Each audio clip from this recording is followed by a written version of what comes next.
راځو داسې فرضو چې زه کولی شم د یوې ټولنې ټول وګړي سروې کړم، کوم چې عملا د امکان وړ نه دی، خو داسې فرضو چې زه داسې کولی شم. او زه له دې ټولو څخه یوه پوښتنه کوم چې ستاسې د جمهور رئیس په اړه باندې څه خیال دی.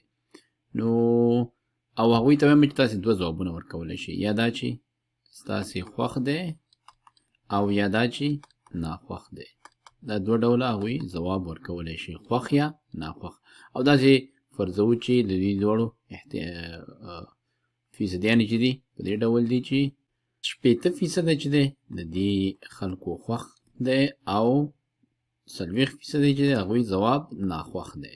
نو اوس که چیرې د دې د احتمال توضیح دلته مونږ رسمو، نو مونږ پوهېږو چې دا یو ډسکریټ پروبابیلیټي ډسټریبیوشن دی. ډسکریټ په دې معنا چې هر یو کس یوازې دوه قیمتونه اخیستی شي، یا به د خوښ او یا ناخوښ. نو راځو دلته لیکو چې یا به وایي چې ناخوښ او یا به وایي چې خوښ. او 40% خلک دا ځواب ورکوي چې د هغوی خوښ نه دی، یعنې ناخوښ دی. دا یو 40%. نو دا به مونږ دلته ولیکو چې دا 40% خلک ناخوښ وایي او څو فیصده 80% خلک وایي چې زمونږ خوښ دی. نو دا به شي 80% خلک هغه چې وایي خوښ دی 80%. او پام وکړئ چې دا دواړه عددونه چې سره جمع کړو 100% کېږي، ځکه چې هر یو کس باید یو نه یو ځواب دې دواړو کې وټاکي. خو اوس که زه تاسو ته ووایم چې تاسو له دې ټولنې څخه یو تصادفي کس را وټاکئ او ما ته ووایي چې د دې کس هغه تمه کېدونکې د خوښۍ یا د رضامندۍ هغه اندازه یا کچه به څومره وي، او یا په بل عبارت کې ووایو د دغه ډسټریبیوشن یا د دغه توزیع اوسط څه شی دی. او مونږ پوهېږو چې دا ډول ډسکریټ ډسټریبیوشن مین یا ایکسپیکټډ ویلیو دا د څه سره مساوي دی؟ دا د دې ډسټریبیوشن د مختلفو قیمتونو په خپل احتمال کې ضرب حاصلونو د جمع څخه عبارت دی. خو دلته چې مونږ په کوم شکل دا توضیح لیکلې ده، دا مونږ نشو کولی چې د دې قیمتونو او د دې د احتمال د ضرب حاصل جمع مونږ په لاس راوړو. یعنې مونږ نشو کولی چې داسې ووایو چې 40% ناخوښ خلک جمع یې 80% ضرب دی خوښ خلک، او د دې نه کوم عدد مونږ ته لاسته راشي. نو مونږ به داسې کار کوو چې دغه خوښ او ناخوښ دې ته یو عددي قیمتونه ورکوو. داسې فرضوو چې ناخوښ خلک دې ته مونږ 0 ووایو او کوم چې خوښ خلک دې ته مونږ 1 ووایو. اوس دې توضیح لپاره په احتمال کې ضرب شوي قیمتونو جمع حاصل لاس راوړل سم ښکاري. نو اوس مونږ کولی شو چې ولیکو چې د دې مین دا مساوي کېږي 40%، یعنې 0.4 ضرب دی د همدې قیمت کوم چې څو دی 0 دی ضرب دی 0 او جمع یې 80% یا 0.6 ضرب دی څه شی ضرب دی د همدې قیمت کوم چې 1 دی. دا به مساوي شي، دا خو کېږي 0 دې نه جوړېږي 0.6. ښه نو دا خو اوس ښکاره خبره چې هیڅ یو کس چې دی هغه 0.6 قیمت نشي اخیستی. داسې څوک نشي ویلی چې زما 80% خوښه ده 40% نه ده خوښه، ځکه مونږ ورته داسې دوه ځوابونه هغوی نه غواړو چې یا ووایي چې خوښ او یا ووایي چې ناخوښ.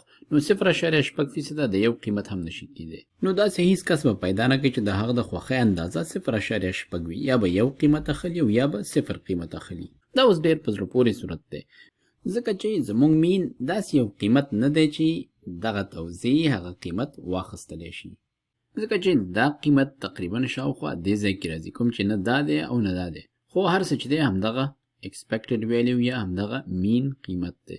او دا ولې مین یا ایکسپیکټډ ویلیو همدا قیمت دی؟ دا ځکه چې که چیرې مونږ 100 کسانو څخه پوښتنه وکړو، 100 کسان سروې وکړو، نو بیا به مونږ ته دا معلوم شي چې 80% خلک چې دي هغوی وایي چې هو زمونږ خوښ دی، او 40% به وایي چې هغوی به وایي چې زمونږ خوښ نه دی. نو ځکه دا د دې مین 0.6 د خوښۍ اندازه شوه. ښه اوس راځو دا وایو چې دې ټولنې لپاره وریانس څه شی دی. نو راځو لیکو چې د دې وریانس لاسته راوړو. وریانس نو دا موږ داسې تعریفولی شو چې له مین یا اوسط څخه د دې د قیمتونو د تفاضل مربع ضرب دی د همغه قیمت احتمال او د دوی بیا د دغه قیمتونو د جمع حاصل. یعنی دا معنی چې دلته موږ سره دوه قیمتونه دي، نو د هر قیمت مونږ سره احتمال هم شته دی. نو مونږ داسې لیکو چې مثلا مونږ سره د صفر قیمت دی او د دې احتمال دی 40%. نو لیکو چې دا 0.4 دا ضربیږي په څه کې؟ دا ضربیږي په د اوسط څخه د دې صفر قیمت څه چې تفاضل دی، صفر منفي اوسط یې څو دی؟ 0.8. دا بیا مربع کیږي. دا چې مربع شي، مربع دا ټول سره ضرب شو، بیا جمع د دې دوهم قیمت دی او د هغې فیصد دوهم قیمت یو دی او د هغې فیصدي ده 80. نو لیکو چې ضرب 0.8 ضرب دی یو منفي 0.8 د دې اوسط 0.8 او دا بیا مربع او دا ټول سره جمع کیږي. یعنی د اوسط څخه د دې د قیمتونو د تفاضل مربع ضرب د دې خپل احتمال. دې ته په انګلیسي کې وایي probability weighted sum of the squared distances from the mean یا expected value of the squared distances from the mean. کوم چې معنی همدا ده چې له اوسط څخه د دې د قیمتونو د تفاضل مربع ضرب د دې احتمال کی او دا د دې دوړو بیا سره مجموعه. اوس لیکو چې دا مساوي کیږي له څه سره؟